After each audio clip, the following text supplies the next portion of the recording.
மக்களே வணக்கம். இப்போ மல்லித்தூளில் என்னென்ன சேர்த்து அரைக்கணும் அப்படின்னு பார்க்கலாம் வாங்க. இது மசாலா மிளகாத்தூளும் மல்லித்தூள் நாங்கள் தனித்தனியாக அரைச்சி வச்சுப்போம். அப்போ தான் குழம்பு நல்லா டேஸ்ட்டாக இருக்கும். சாம்பாருக்கெலாம் மல்லித்தூள் கொஞ்சமாக போட்டால் போதும், மிளகா கொஞ்சமாக போட்டால் போதும். ஆனால் கார குழம்புகளுக்கு, புளி குழம்புகளுக்கு, மீன் குழம்புக்கெலாம் மாற்றி போடணும். மிளகாத்தூள் அதிகமாகவும் மல்லித்தூள் கம்மியாகவும் போடணும். அதனால் தனித்தனியாக அரைச்சி வச்சுக்குவோம். இப்போ வாங்க எப்படி அரைக்கணும்னு பார்க்கலாம். அடுப்பில் கடாயை வச்சுக்கோங்க. அதுக்கு இவ்வளோ சோம்பு பொரிச்சு எடுத்துக்கணுங்க.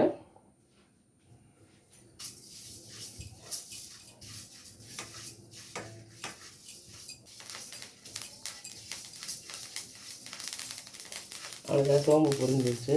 இந்த அளவு பொரிச்சா போதும். படப்படன்னு வர அளவுக்கு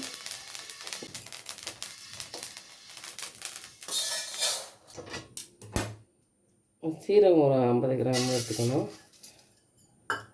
நான் 2 கிலோ மல்லிக்கு இந்த அளவு வேணுங்க. இப்போ சீரகம் அதே மாதிரி பொரிச்சுக்கணும். கொஞ்ச நேரம் அப்படி பண்ணோம்னா போதும், பொரிஞ்சிடும். படப்படப்படன்னு சத்தம் வருதுங்களா, அவ்வளோதான். இதெல்லாம் போட்டால் தான் மல்லித்தூள் மணமாக இருக்கும், குழம்பு டேஸ்ட் வரும்.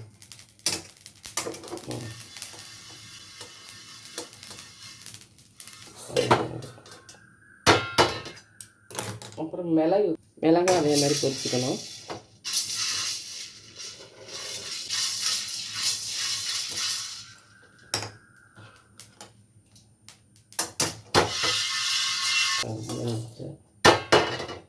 கொஞ்சமாக வெந்தயம், அதுவும் மணமாக டேஸ்ட்டாக இருக்கும். அதுக்காக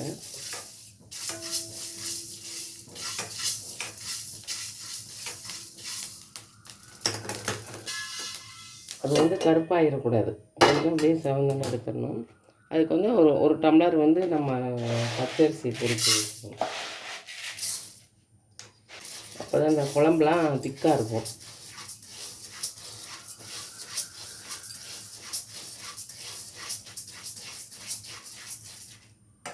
இது பொரியலுக்கு மட்டும் கொஞ்சம் டைம் எடுக்கும்.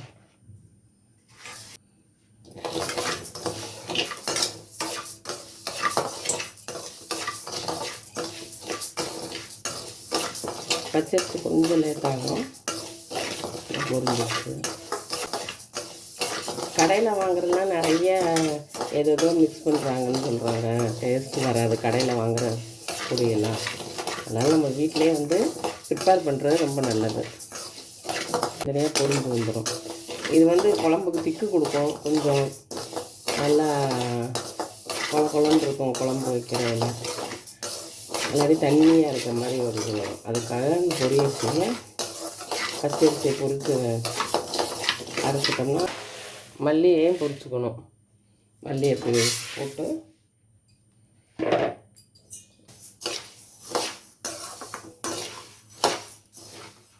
இது ரொம்ப நாளைக்கு கெட்டு போகாமல் இருக்கும், பூச்சி வராது,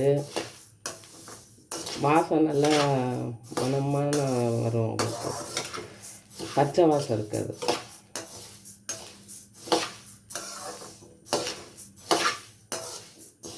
இது அப்படி வெதுப்புறதுன்னு சொல்லுவோம். அப்படி தான், அப்படி கொஞ்சம் அந்த சூடு வந்துச்சுன்னா அந்த வாசம் வந்துடும். அது வரைக்கும் போய் கொஞ்சம் கிண்ட வேண்டியது. கருகிடாமல் இருக்கணும், கருகுனா நல்லா இருக்காது. இதெல்லாம் சேர்த்து கடையில் கொடுத்து அரைச்சிட்டோம்னா, இதில் மஞ்சள் போடணும். விரலி மஞ்சள் இருக்கும், அதுவும் எடுத்துகிட்டு அது மட்டும் ஆட் பண்ணிங்கன்னா கொஞ்சம் லைட்டான எல்லோ ஷேடு வரும். அவ்வளோதான், பொரிஞ்சிருச்சு. 1 கிலோ 2 கிலோ வாங்கி அரைச்சி வச்சுட்டோம்னா நமக்கு ஒரு 6 மாதத்துக்கு போதுங்க. ஒரு நாள் தான் நம்ம சிரமப்படும், 2 நாள் காய வைப்போம், அவ்வளோதான். நல்ல தரமான மிளகா மல்லி வாங்கி வறுத்து அரைச்சி வச்சுக்கினா சமையல் நல்லாயிருக்கும், டேஸ்ட் நல்லாயிருக்கும். நல்லா முடிஞ்சிருக்கும்.